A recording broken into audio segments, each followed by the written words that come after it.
உறவுகளே வாங்க Sunday morning vlog ஒன்று பார்த்துடலாம். வழக்கமாக காலையில் எழுந்திரிச்சோன்னே சாயாக தான் குடிப்பேன்.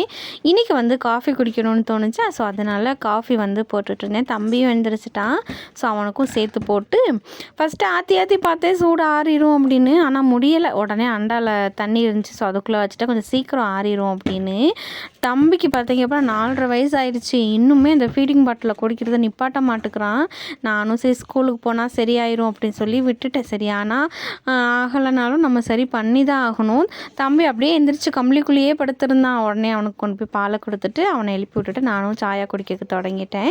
நைட்டே கொஞ்சம் அரிசி நனைய வச்சுருந்தேன். அரிசியும் வெந்தயமும் சேர்த்து வெந்தயக்கூழுக்குன்றதுக்காக இந்த தொண்டைவலிக்கு மாத்திரை போட்டிருந்தேன் இல்லையா, ஸோ அதெல்லாம் போய் வயிற்றுக்குள்ளே கொஞ்சம் புண்ணாயிருச்சு போல். நார்மலாக நம்ம சாப்பாடு சாப்பிட முடியல, இந்த கொஞ்சம் உரப்பெல்லாம் சாப்பிட முடியல.